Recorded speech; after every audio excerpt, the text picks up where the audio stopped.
Hi, folks, and welcome to the 14th episode of the WWII podcast. I'm having today the pleasure of talking to the American writer and illustrator Kimann Schultz. Besides knowing more about her creative work, I'll be also very keen to hear what she has to say about free speech and what being an American means. So I hope you enjoy this episode and express your satisfaction with a thumbs up. It would also be awesome if you could subscribe to my channel. So I'll see you in a sec.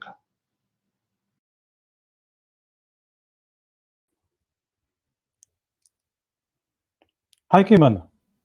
Welcome to Hi, my Vitor. podcast. Thank you so much for having me. I'm delighted to be here. Likewise, likewise. I was very much looking forward for our chat. So the more I was researching you, the more I was interested in sitting with you. So here we are. Great. I'm really, really excited. So I can't wait to kick off this conversation. And one thing that I was really, really curious about is the way you describe yourself when it comes to being an artist. So you say that you are a writer that, let me get it right, a writer that draws with words and I an write with illustrator that pictures writes and with with words. pictures. Or yeah, Yes, okay. What does yes. that mean? That's an accidental tagline that evolved so organically because I really mean it. I have Mm, always said it and I have stuck with it. And that is because, there's that beautiful saying that we're so familiar with, a picture is worth 1,000 words. By the same token, the pen is mightier than the sword. All of these beautiful little ways that we can illustrate what we say. Because I am also a visual artist and an illustrator, and have labored long and hard to produce drawings, which I have loved to do. And I've also written books at length, stories, long stories, short stories, poetry. I have found that it's so interchangeable. And sometimes one process is more efficient than the other.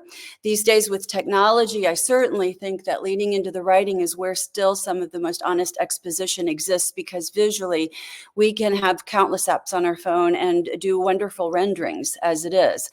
But be that as it may, to write a brief poem can sometimes, in the space of a few words, paint tens and hundreds of pictures or a whole image or a whole story. And likewise, a picture then can foster ideas and poetry and story and music and everything. So I love the interchangeability of all of that.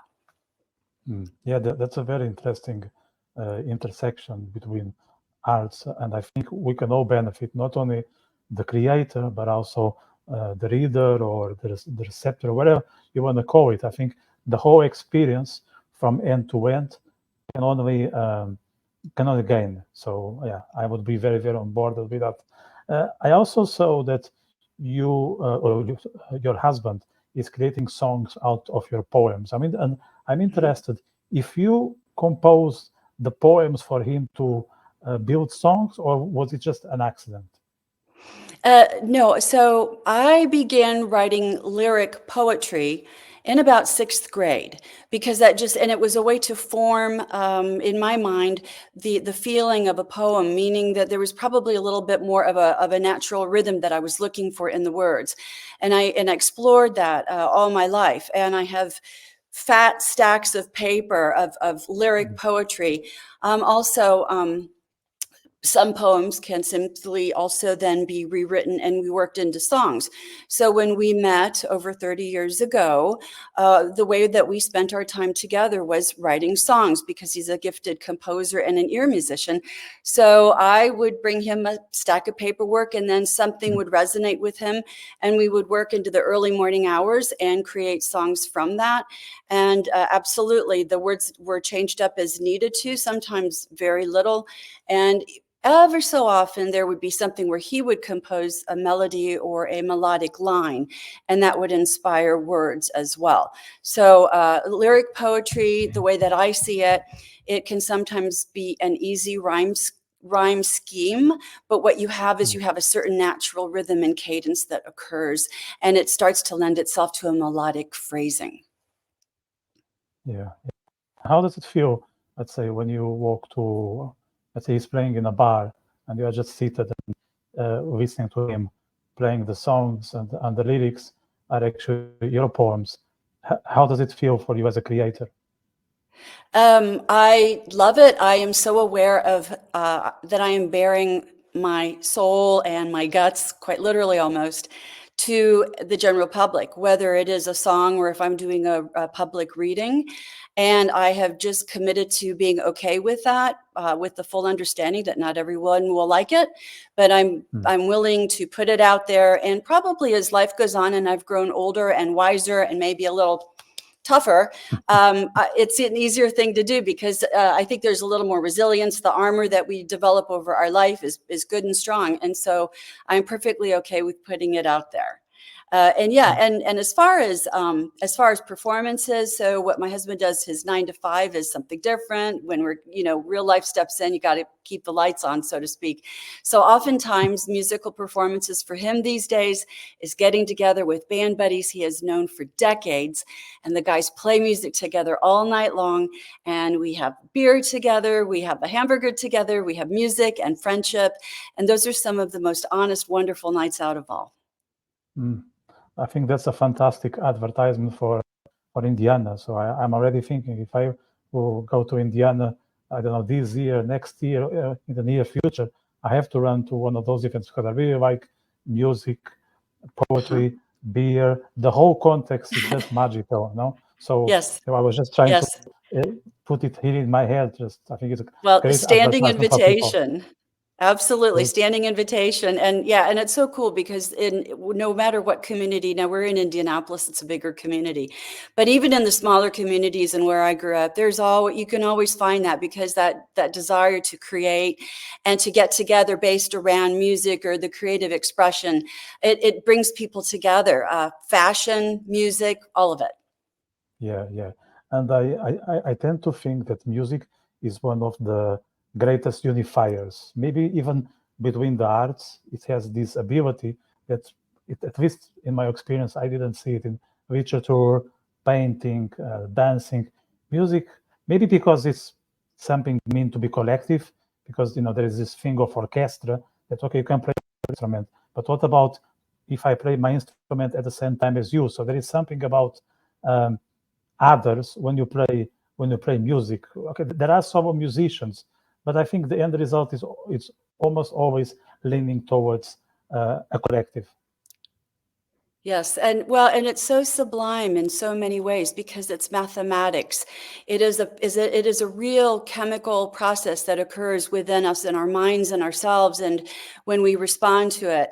And that's all very real. And what I love is because the entire animal kingdom is also full of beautiful sound and music that has very important survival purposes. And we do it just because we can and because we love it. And look at the science and the industries we've created out of it for something that, yes, over the centuries has been done through inspiration and aspirational means, and also now pure expression. And through that, yes, bringing us together, and we circle right back to the beer at the bar and the music playing all night long. Yeah, 100%. I think the world there could take a lot of lessons out of musicians, especially with all the conflicts we see happening, especially in the current day and age, with the escalation now between Israel and Iran, with the endless war between Russia and Ukraine that we will talk a bit later, because I know your mother was Ukrainian or father? My father. Your father was Ukrainian. Yes. Yeah, we need to get into that. But I just want to deep dive in this intersection. So is there any other intersection you explore other than the music and the words and the music and the drawing, or? Mm-hmm. Well, for myself personally, are you perhaps talking about my writing also that I am doing mostly these days?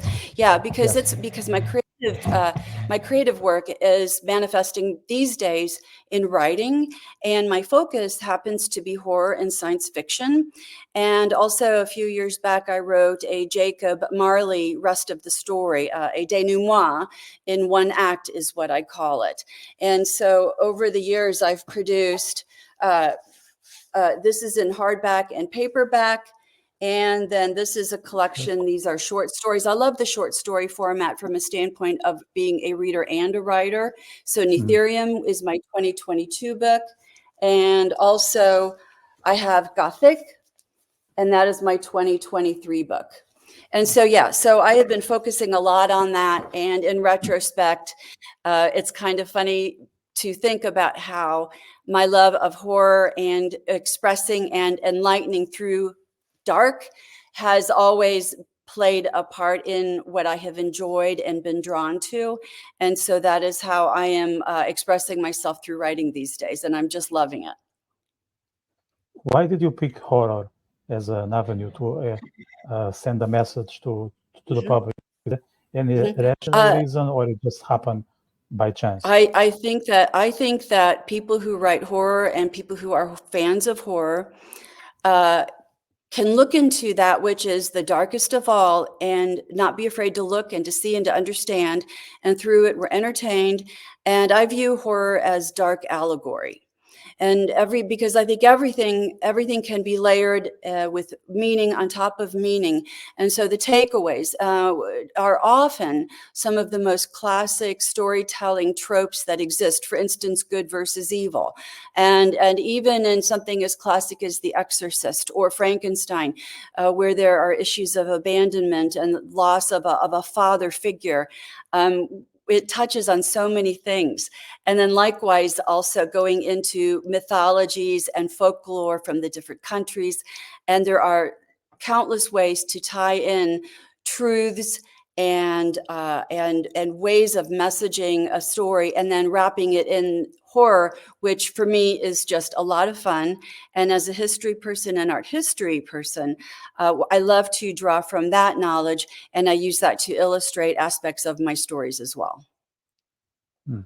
So would you consider yourself a transgressive writer in the same sense as our good friend Neda does? Yeah, I have written for her. I did an article for her, and we have had a wonderful little correspondence exchange as well. And I think transgressive is a great word. In fact, Netherium, the tagline for that is elegantly transgressive horror and poetry, short stories and poetry. And I think it is just an unflinching way of saying, yes, I'm looking into the dark side of things, and it might scare you, it might intimidate you, it might titillate you, but I'm going to enlighten you in some way by digging into the dark. Yeah. I'm just thinking here myself, because I believe that we live in a period of human history where we are told to be soft, we are told to be sensitive, we are told to be careful, we are told to take in consideration every single word, if not every single syllable that we put out there, because you might hurt the audience, they might start to cry. How do you handle this snowflake context that you are living? Yeah. Yes. So for instance, as a technical matter, I have a very generic content warning that I simply put into the books, and also wherever the books are listed for sale. Beyond that, my main literary website, butterflybroth.com, I do happen to have a content guide for each one of my horror short story collections. And that simply delineates each story's general theme. Beyond that, it's upfront, it is horror and science fiction. So people should be going into that eyes wide open and understand that this is where they're going with that kind of a selection. And I believe just like, sort of like consumer use 101 would indicate that if you're not liking it, put it down. Nobody needs to finish a book. And I would be, I would continue to do the writing and to keep it out there unapologetically, and let every consumer make that decision for themselves if that's something they want to continue or throw in the trash. That's very fair from you. It's totally up to the individual to carry on or just drop, as you said, and I don't know, do whatever they feel. So people should act grown-ups and take full responsibility for what they are doing, and not just blame the creator, because the bottom line was their decision to read that book, to listen to that podcast, to do whatever they want with their lives. But it's much easier to point fingers than to take responsibility for your actions. So yeah, but it's good that you put the warnings there that that they might get triggered and all that. And yeah, so I totally get it. And I found your work that I'm starting to know. I just want to make sure here I'm starting to know, but I think I'm going to explore it extensively. Very, very creative. And in your website that I explored it to the best of my ability, I was very keen in a section which were the words you created yourself, or the phrases or expressions. So what is, for the audience out there that they haven't got to your website, can you tell people out there what is virtue vetting? Oh, victim vet, rather virtue vetting. Virtue vetting, yes. Virtue vetting, yes. So 2013 to 2018, I was an independent blogger at Huffington Post. And I was given that blogger account through a short story writing competition that was held. And this was in the earlier days and incarnation of Huffington Post, back when there were actual live humans serving as editors. So I had a blogger account. And I did current events and things that were relevant to me. And about at least once a month, I would post an article. And over time, that really accumulated. So 2013 takes us back to some of the earlier years when there was the big upswing in what I then called virtue vetting, because there was no term yet. In fact, cancel culture as a term I had not heard of. Now, cancel culture, of course, would be the result of virtue vetting and somebody not passing. I have used that phrase, never caught on, of course, that's not common knowledge, but one way to place oneself categorically in, at least with technology, is, for instance, urbandictionary.com. And so as a word and phrase smith, I consider myself a wordsmith. I will create a word if I need it, or a term if I need it. Then I will post that to Urban Dictionary. And that is also just a way to validate it and say, okay, yep, here it is. This is my term. I came up with it. And here is the definition. And the virtue vetting struck me early on because of some of my local involvement in nonprofit organizations. And there was talk of condemning deceased writers' works because they had not led a virtuous life. Like it was, let's just say, pretend it was a man who was a philandering cad and he was just a jerk sometimes, but yet he was brilliant. And the brilliance of his work was acknowledged and loved, and he was revered and studied, and his works lived on way beyond him.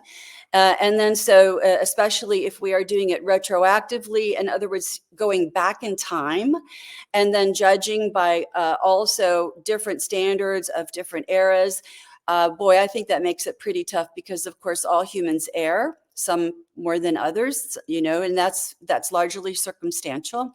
But then to condemn a great writer's or artist's works for them not having been a good, kind, sweet person, whatever.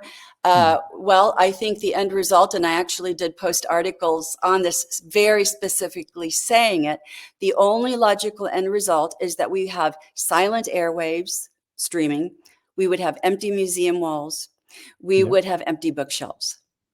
Yeah, that's exactly what I wanted to say. If we would get rid of those who are genius, but bad people, whatever does that mean, our civilization wouldn't exist, or maybe half of it, we couldn't experience these days. We wouldn't be in the Stone Age, but almost.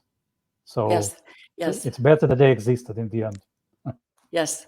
Well, and there's some things, because I've also done some reading and studying and writing on creativity and people who are considered geniuses, however one wants to categorize that, because that's nuanced also.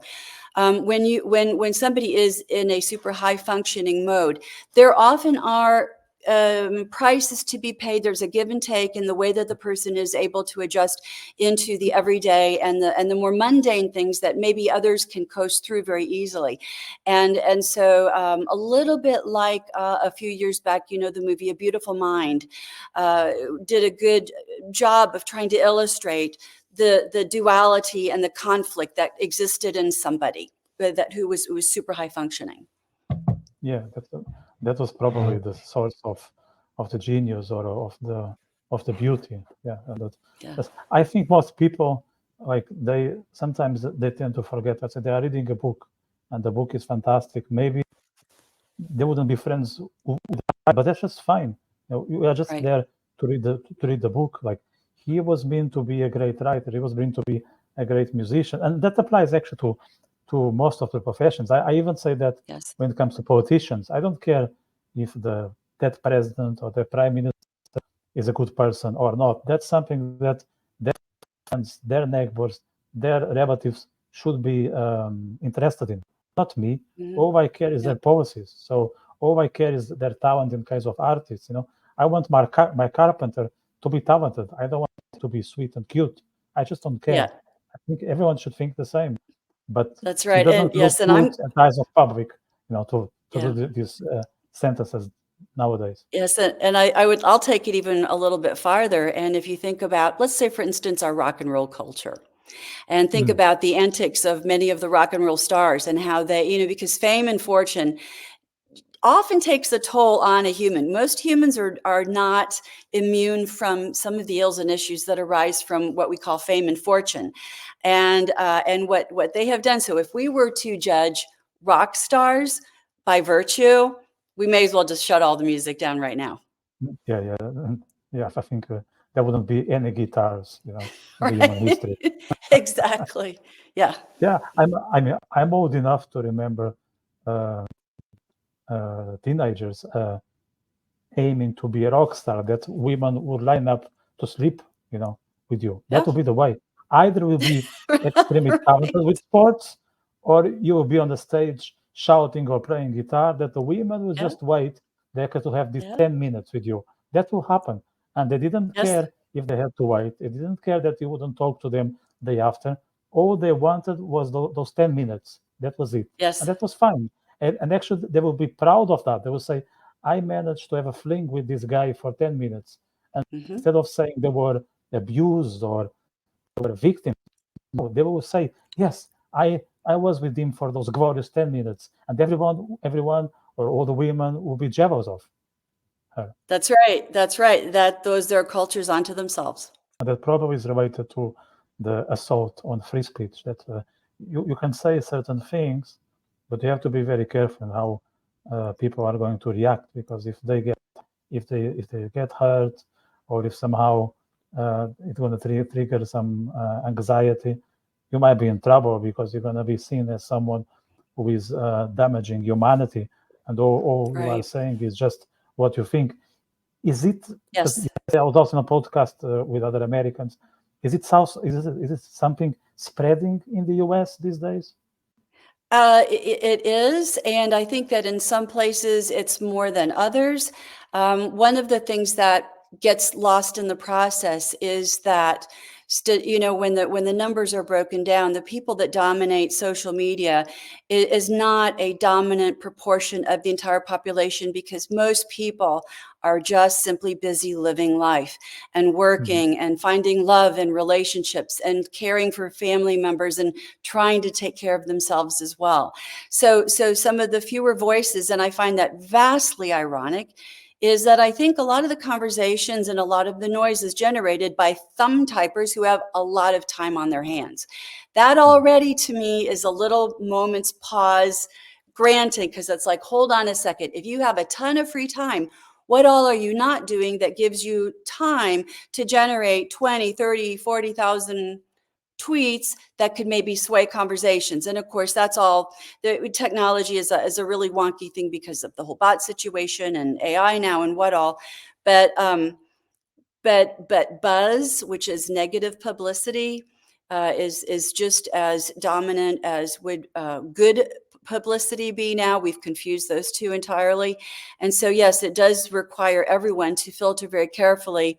Just as we want to be careful what kind of food we eat, well, we have to be a little bit careful what we take in as what we consume as information, as consumers of entertainment and information, and actually entertainment posing as information.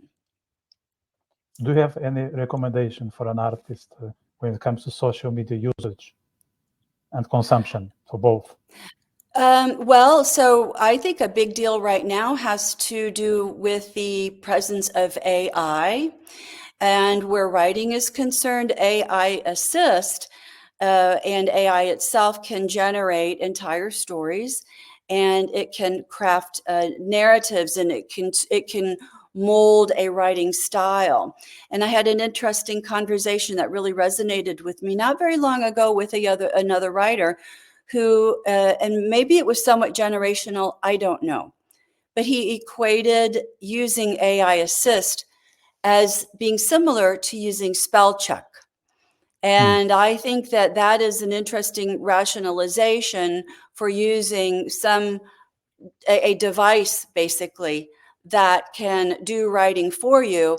And if a person wants to relegate it to something as simple as spell check, that also tells me that they're thinking they probably don't need to disclose that they've used it.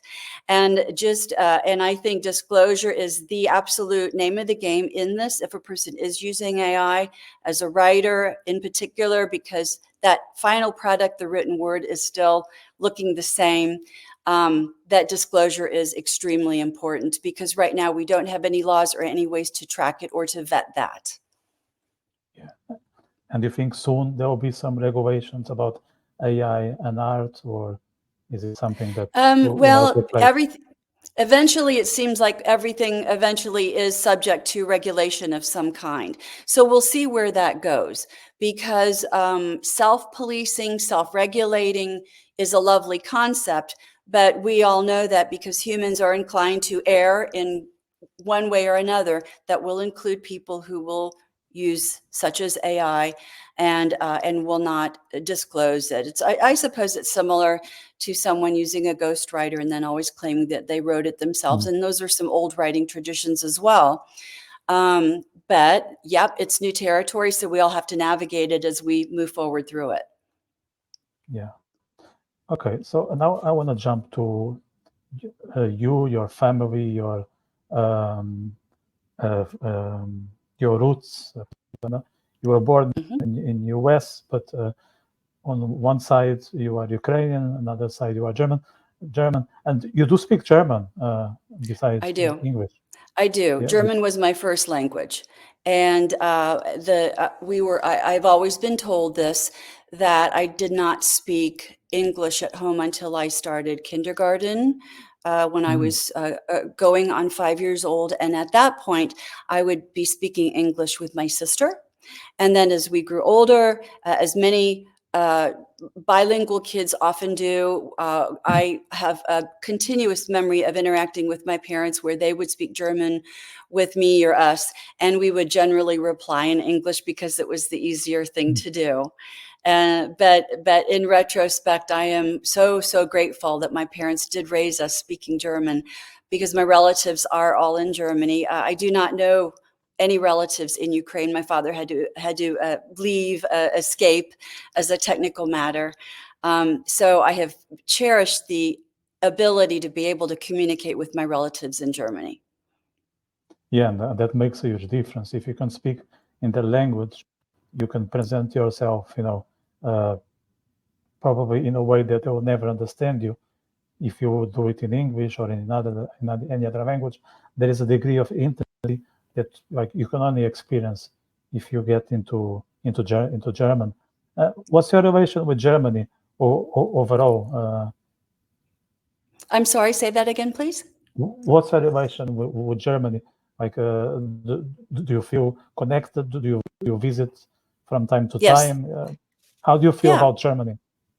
Yeah, so it is a country, and I'm going to set aside histories in politics. I know full well what they are. I have older relatives who were involved in some of the sad times during the wars. Now, no Nazis or SS officers, but wartime involvement. An uncle who fought in Russia and literally walked back home to Berlin on foot, survived a horrible battle there. And my grandfather spent years in exile after the war, and then he eventually could come back home. So I know some of the hardship through the stories that were relayed to us and listening to my grandparents speak, and also memories that my parents both shared. They were as the phrase goes, war children. I mean, they did have the houses bombed over their heads. And they would talk about first interacting with the Allied forces and the American soldiers, things like that. But Germany as a country of a culture and a language and a celebratory way of being, and the traditions and the art and the architecture, I have enjoyed it and embraced it fully, and I've incorporated many bits and pieces into my writing as well. And I've been very, very grateful that I've had that addition to my the American that I am. I'm a Midwest American woman, and also very near and dear is Germany as well as a culture and a country and its people. This question was not in my mind, but it just came now. What is a Midwest woman in the US? Yeah. So one of the things that I have come to understand about people that come from places that not everybody knows about, and it's not as much the case as it used to be before technology brought many people much closer together. But for instance, if I were from Paris, I could say I'm a Parisian, and people can often stand on the location itself. Being from having grown up in a small town about an hour away from Indianapolis, living in Indianapolis, it isn't so much a situation where I'm saying, yeah, I'm from Indianapolis, and that somehow is going to make me special or whatever. I think it starts to circle back to it's more about who we are and sums of our deeds and what we're all about. And some of the things that are viewed with humor about Midwesterners, whether it's being kind, apologetic, on time, things like that. And there are jokes about all over the place on that. It's something that sits very well with me, because I think it's also a very grassroots and understated and easygoing way of being. And I do happen to like that too. Yeah, I didn't know that, so I just learned something. So you guys are known to be on time, which is something you would share with the Germans. So the Germans in Europe have the reputation, of discipline, hard work. They are punctual. So if you are meeting a German, you better be there on time, because actually, I just came to my mind now. Once I was with my friend in a pub not far from here, and he does Airbnb, and his guest was German. And we arrived there 5 minutes after, because my friend is, okay, I don't mind my prejudices. My friend is Brazilian, so he's very easygoing. We have time. I still need to check something on the internet. I need to WhatsApp my kids that says, so we are late.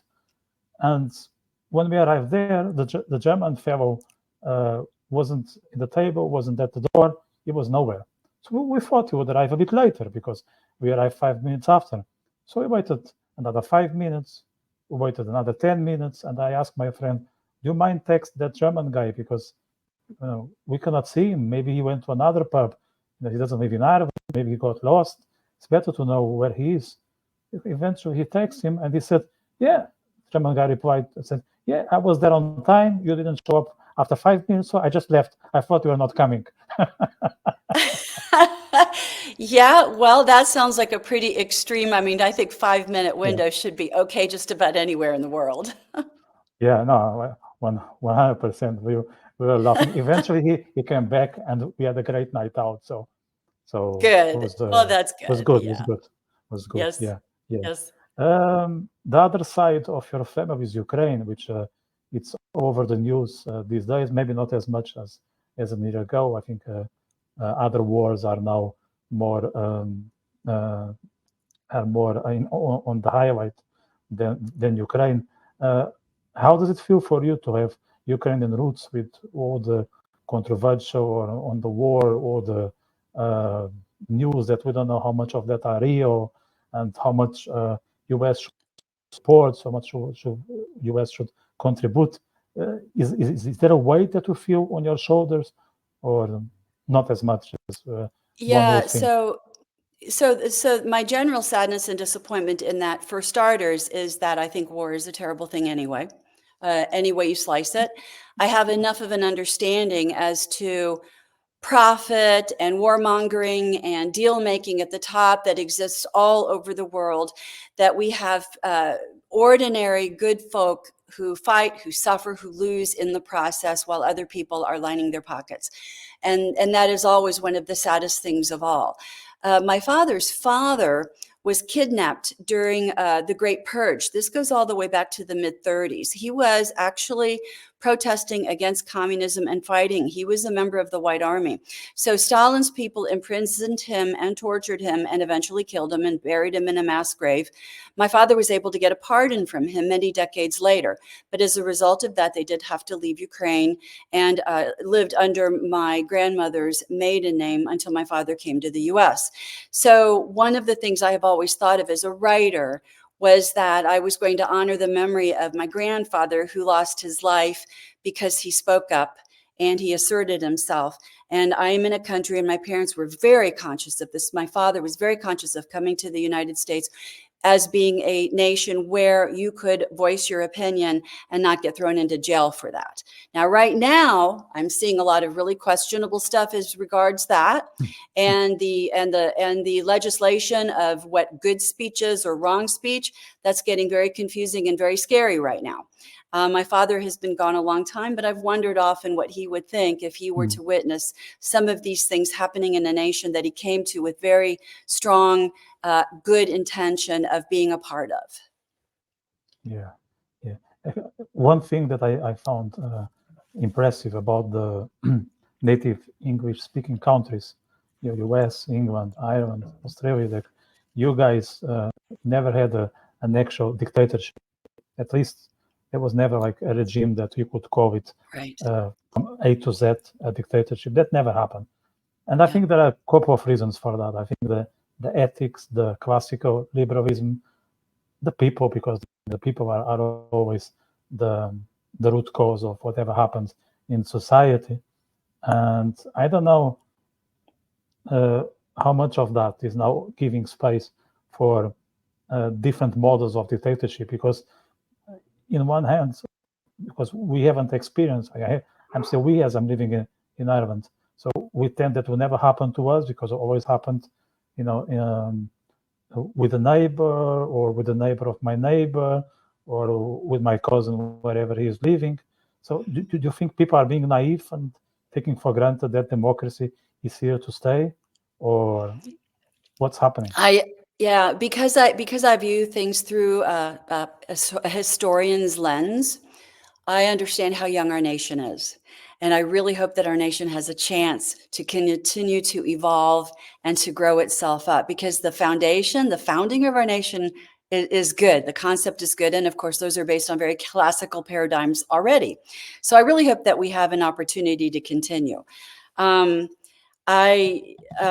Let's see, I've sidetracked myself. I apologize for this, but I would like for us to continue as we are. I would like for us to evolve. I think that the basics are good. And so, I just have to hope for that. I agree with you. We don't have the dictatorship. The one thing that concerns me is there are some people that might say that we do, or that certain people are invoking something like that. The problem with that is that people are very sidetracked by entertainment. By entertainment posing as news. They're sidetracked, and it appeals to their emotions. And so I think some very, very negative conclusions are drawn awfully quickly, when in fact it is just a bunch of people trying to make their way. And of course, the whole political thing, that's kind of a sloppy, dirty business anyway. I think that to not expect virtue in a politician is probably a good place to start. Aside from that, I think best interests and brilliance and a capacity for diplomacy, that's always going to be great. So there are some basics that do work for everyone. Yeah. So how does it feel to be an American these days, given you guys are on a few pedestals when it comes to economy, when it comes to military, even when it comes to culture? I think you are still number one, maybe in the majority of the fields, US will take the lead. How does it feel to be the pedestal of the planet? Yeah, it's a kind of a funny thing. I was not even aware of that until, I mean, most of us, let's say most American kids, grow up with the sense, and maybe that's a way of, how privilege is a word that's tossed about a lot, is that we don't quite understand that or comprehend it because we grow up in it. Having said that, though, I'm acutely aware of people that live in poverty and struggle and in harm and in hurtful ways and live difficult lives even in this country. So we have everything. I find it interesting that in the end, everything seems to be a contest all the time. That's human nature, isn't it? And so even from the standpoint that, yeah, culturally, like, let's say, for instance, let's circle back to music once again. I remember spending time in Italy and thinking, wonderful, I'm going to hear Italian music out when I'm out and about. And it was only American pop and American rock. And the group I was with were like, well, where's some music that we can hear that's different? We want to hear something. What do you guys have? For instance. I mean, that said, of course, we just happened to see Andrea Bocelli last night. Wonderful concert. He was here in Indianapolis, as a matter of fact. But yeah, I find it interesting that there is this perception, but I think that every single human being is simply gloriously, miraculously, accidentally born into the spot that they are born, whether it is the family or the faith or the nation or the city.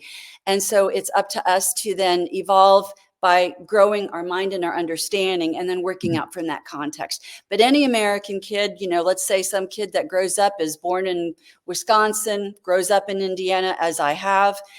These are all pure circumstantial things for me. I do think it's nice to be able to be proud of the country one lives in. And so I would say, that I am proud to be an American. I am cool with that. I don't like the denigration of the nation and saying that we have to end or stop. Rather, I'm saying let's acknowledge how young our country is and let's move forward in that context. Yeah, there's nothing wrong to be proud about your country, and that is compatible with being interesting. Actually, I think the two get together pretty easily. Like pride in your own roots, it allows space for love, for fascination, for adventure, for exploring other things. Just it's not a deal breaker, because people tend to think that patriotism is some sort of castration for other cultures, and it's not. It's just a starting point that you want to know who you are, how did you end up here, what did your ancestors did, and what you are inheriting from being born in that particular part of the planet. And that's just a starting point. And then, like Moses, you get out of your land, you go to see others, and eventually you might return, you might not, but you never forget, where you were born and what was given to you, because that's something that you need to be very grateful of, and also acknowledge what was done wrong, and that's fine, because like as you said, like we are human beings, we are full of flaws, we get things wrong. So how come our ancestors were not correct all the time? Well, because they are as humans as us. That's all that is. Just they didn't have technology. That's the only difference. Yes. Yeah, and it's interesting, as I have grown up and accepted. I mean, even my maiden name's Glushenko, and it was a difficult name for a lot of people as I was growing up. So there are aspects to differentness that when a person is young can be more difficult. But then and then part of that maturing process, and that includes, in adolescence, when you start to try to figure out who the heck you are, trying to make peace with what is different and being cool with it. And not only that, but then maybe figure out maybe a way to celebrate it and embrace it and go with that. And that was something that I definitely had to learn to do because I did feel different when I was younger. And for me, it manifested very, very logically in being what we would call an art kid. And in that, in art and creative expression, that's where I found a community of thinkers and doers where the acceptance started to help me to figure out who in the world I was being, what would I want to become in the process of growing up. When I was exploring your profile, I noticed that your son went to the war in the Middle East. I can't remember because there was so much that I wanted to go through. Was it Iraq or Afghanistan, or maybe both? Both. He was, yes, my oldest son served as a Marine on 2 deployments, and he did this during the years there was active fighting, active war in both Iraq and Afghanistan. Yes. And, how do you feel and for that you was, sorry, go pardon ahead. me? No, it was a strange and a difficult time, but I felt I had a very strong feeling that as the mother, I needed to be very strong for him, to support him, and just to, it's like, I mean, it manifested in a story that was published in This I Believe on motherhood. And in it, I wrote about my feeling about talking with my son and saying, you do what you need to do to get yourself back home. You serve your brothers, those who you are with, do what you have to do. But yes, do what you need to do so that you come back home. It's okay with me, whatever that is. And as a mother, I knew that it was not going to ever be for me to know everything that he endured and went through and witnessed. There were also some beautiful stories and things that he shared and beautiful experiences. And also, I think some of these young guys and women, when they serve overseas, serve as default ambassadors, because there is perhaps an easygoing friendliness about us. And my mother would talk about the American soldiers when she was young, how friendly they were and how approachable they seemed to be. And so I also think that there is a little bit of that positive note. But yes, he did serve in a very classical, sad sense. Did he change as a person? He is a smart, complex young man. And I think that there is, these days, one cannot rest on traditional notions of patriotism and having served in perhaps the way that our veterans once could do, and could find community in organizations where they would also then hang out together and be and understand each other. Because information is so readily available, there's much greater understanding as to what the machinations are behind war. So I think that some of the ignorant bliss of perhaps a patriot having served well is a much harder thing to come by. So I'm going to say that the process of digesting the experiences is probably going to be a lifelong process for him, as it is for anyone who has served.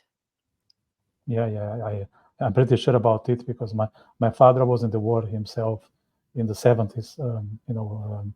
He went all the way to Guinea in Africa, because some of the Portuguese colonies, I think that was a trend actually in Africa, not only against the Portuguese, the French, and a few others.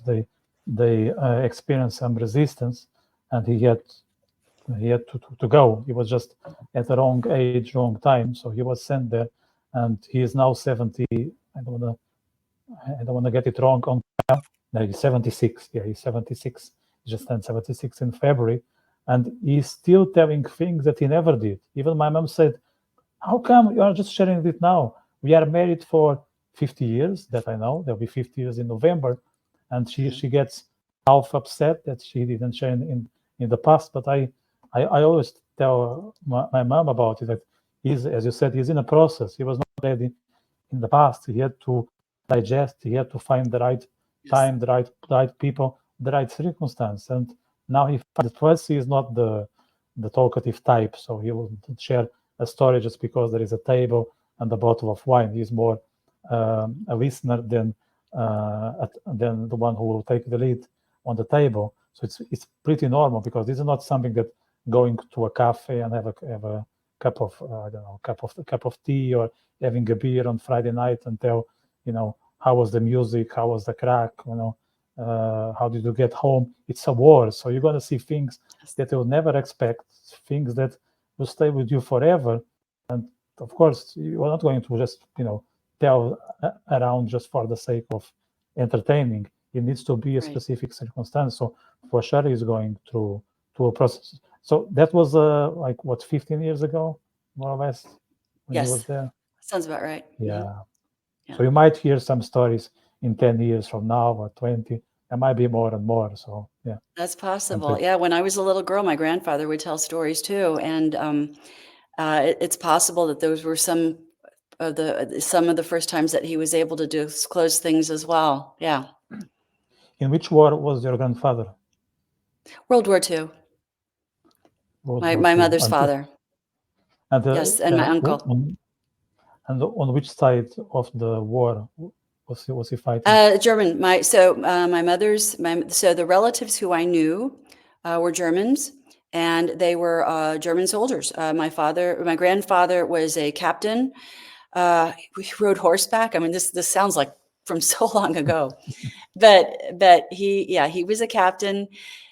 He talked about getting orders to destroy, as they were pulling back, destroy things, towns, bridges, and things, which he refused to do.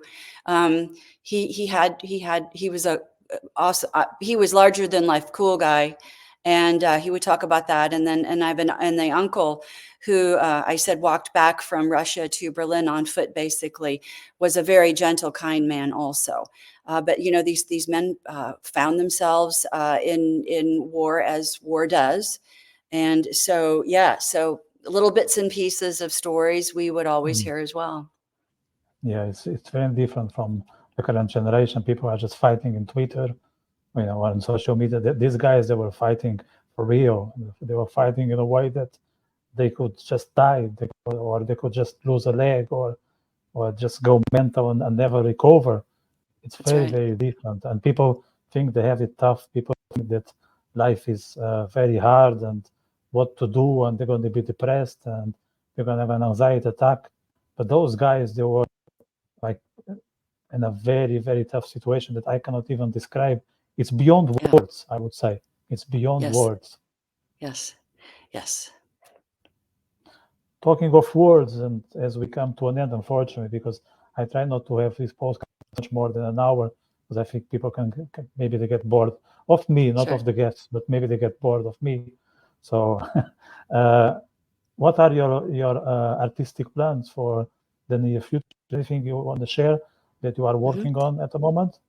Yeah, so my current literary project is going to be a holiday horror collection, and it is going to incorporate some of the works from my previous books, and I'm writing new material, and I have some ideas, and I have some drafts in the works, and I'm really excited to stay busy with those and have that out and ready well in time for the holiday season. I've got some events I'll be participating in, and so it will be great fun to have that book available at that time. Love, again, the German Christmas tradition, and you have Krampus, and you have a lot of spooky, fabulous things in the long, dark winter nights. So a lot of great iconography that I can play with there and incorporate into my writing. Very good. What's your process of writing? Do you have any schedule and methodology that you want to share with the audience? Is there anything specific about the way you work? Yeah, so my laptop computer serves much in the way that any traditional desk would have, where I have files of ideas that I will lay down very quickly.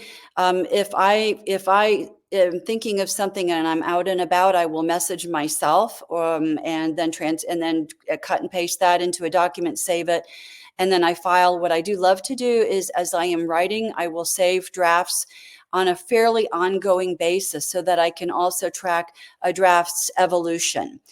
Even writing a poem, if I'm writing a poem, I will save every draft separately because the evolution of writing and the tweaking to me is an interesting process as well.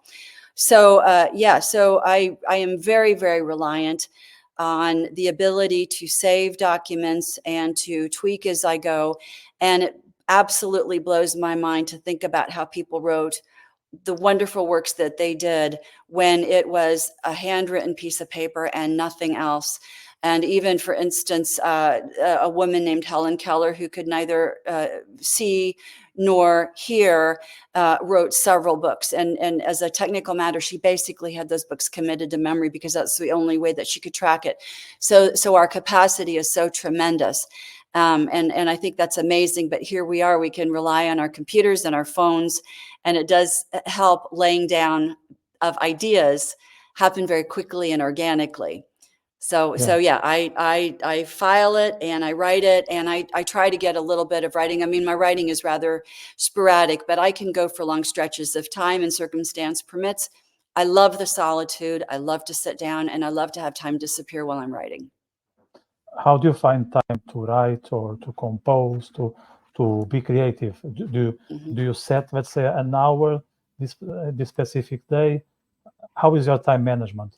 Yeah, it's really, I am a little bit of a work before play kind of person, and I consider the writing the play. That is a personal indulgence because, for one thing, it requires solitude on my part. So it has to do with scheduling things around it. Right now, we are, as a technical matter, what we call here in America, empty nest. Our daughter is in college. So I now have daylight hours where I can be doing some writing. Whereas in years past, I do remember putting the kids to bed, pouring a large soda for some caffeine, and then sitting up till 2 a.m. and writing, because that was the way I could find the time to do it. So where there's a will, there's a way. And right now, it is really about enjoying the solitude and appreciating it when I have it. And for instance, I've got some travel alone coming up soon. I absolutely I plan to spend that time writing. So I will make a constructive use out of having to sit perhaps in an airport or an airplane. I can do some writing then. Yeah, actually, airplane trips are great for that because they are Yes. boring. There's nothing you can do there. Maybe you can have a chat if the person next to you is someone entertaining, but that's a matter of luck. Maybe the person will fall asleep. Yes. Maybe the person is not in the mood. Because I like the chats when I'm traveling, and that's I something do that you too. can use it later Yes. on. Yes, because time flies, you get so absorbed in the creative process, all of a sudden a 3-hour flight is gone in a heartbeat. And so that is a wonderful bit of time travel. Yes, yeah, 100%, 100%. I just want to mention that too in terms of intersection. Like I published a book with 25 prose poems, and are inspired in an Irish painter called Harry Kernoff. So it's also an intersection between painting or draws and poetry. So basically, what I did is I picked 25 poems, and I just started to write a poem inspired, on what I was seeing. And I found that very, very fascinating because it opens avenues that you didn't know they exist. Like probably without that painting, you wouldn't know about that thought. You wouldn't get into certain conclusion. You wouldn't be aware of certain parts of yourself. So it's a discover that doesn't happen only through you, but with some support. And I think it's a great advantage. Like I recommend that for every single artist, whether it's on writing, whether it's on the visual side of arts. It's fascinating. Yeah, that's cool. And the creative process itself is fascinating. So on my link tree, which is accessible through my website and on my social media, there's an article in particular about it's a concept from the 70s on the creative process. And I really dove deep into that. And I wrote an article that I'm so pleased to have done it, because I think that the concept was a great one and it deserved to have a voice and somebody championing it. And the really cool thing is when you think back to even classical mythology and the idea of Athena bursting fully grown from the skull of Zeus, I mean, that is a manifestation of creativity, is that it is a fully formed, matured thing that explodes out of the mind. And so we have been using illustrative speech, again, writing with pictures, drawing with words to explain these very things. Yeah, actually, as you were talking, it just came to my mind, William Blake, I think he's a good example of Yes. writing and drawing, and Yes. of the dialogue between the two. And Yes. he was some genius, probably not the most well-behaved person, going back to the beginning Right. of the conversation. So yeah, we're let's cancel circling back William to Blake. that too. I'm sure. That's true. Maybe next time I go to the library, I won't be able to find William Blake books anymore. Or if there is one, I'm going to steal it just in case the civilization does something wrong. So guys, wherever you are listening, if you see a William Blake book, take care of it, because you never know where will that land in the next 5 or 10 years. Just cherish some those appeal books. for the audience. Yeah. Yes. And the same with Kimann Schultz. For everyone that is listening to us, I think I'm going to be very frank. I haven't read yet, but now that I talk to you, I'm going to feel very guilty if I don't read it. Now it's not going to happen next week. It will happen next month, because you know yourself, as an avid reader, you have a long queue. But your book will join the queue, and hope I will be able to read it and talk to you about it. So I think this conversation was fascinating, and I have to follow up with an actual book of yours. So yes, and if I could just add too, then in my writing, I am K.A. Schultz, as in the initials for Kim Ann. K.A. Schultz is where I am quite findable, and I look forward to hearing back from you again, and I hope that you like the work. And so thank you so much for letting me talk with you too. it was a great pleasure. So all the best, and yeah, let's stay connected. All right. Thank you so much. Okay, take care. Have a good one. Bye. You too.